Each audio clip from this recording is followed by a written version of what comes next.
I'm going to start with a news story that if you three gentlemen had listened to the radio show with Craig Hazen 2 nights ago, you would know it was coming. This is from The Guardian, so I'm going to begin with you, Doctor. The headline says, "Skull discovery suggests location where humans first had sex with Neanderthals." Skull found in northern Israeli cave in western Galilee, thought to be female and 55,000 years old, connects interbreeding and moved from Africa to Europe. Ian Sample, the science editor, says. An ancient skull found in the cave has cast light on the migration of modern humans out of Africa and the dawn of humanity's colonization of the world.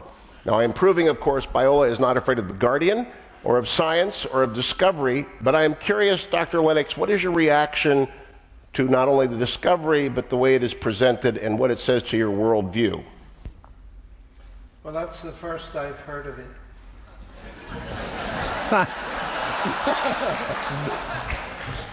And I'm sufficiently skeptical to say they'll be saying something different next week.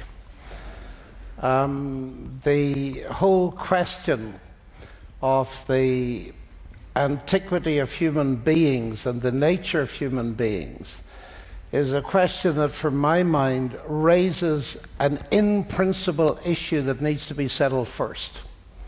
Because we don't settle humanity from bones, shapes, all this kind of thing. And I'm a bit of a radical skeptic here, possibly because I'm a mathematician. But it seems to me that physicists are very content to believe in a singularity at the beginning of space-time. That is something supernatural. Christians, like me, believe in a singularity at the resurrection of Jesus Christ. It is not explicable in purely naturalistic terms. And I see no reason not to believe that there are several other singularities of this kind. One of them at the origin of life, and another at the origin of human life. Now, in order to detail that, we'd have to spend the whole evening on that particular topic. But I watch this. I'm not an expert paleontologist at all, and I'm interested in what they say. But it seems to me that the basic presupposition that underlines so much is naturalism, that there's a complete uniformity of explanation from the simple to the complex. And I do not think that is the case.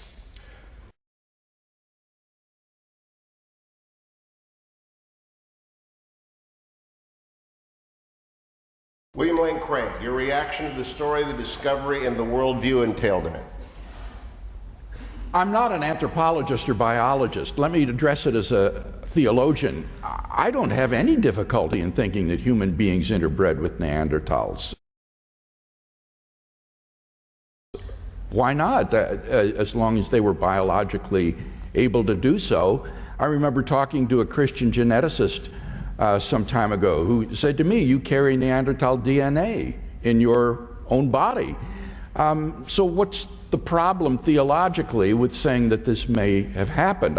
Even if this is a case of bestiality occurring, we know that that occurs among human beings. So theologically, I guess I don't see the problem. Theologically, I guess I don't see the problem. Theologically, I guess I don't see the problem. Theologically, I guess I don't see the problem. Theologically, I guess I don't see the problem. Theologically, I guess I don't see the problem. My difficulty with the story would be, as you say, the way it was presented. This is the first time that human beings had sex with Neanderthals.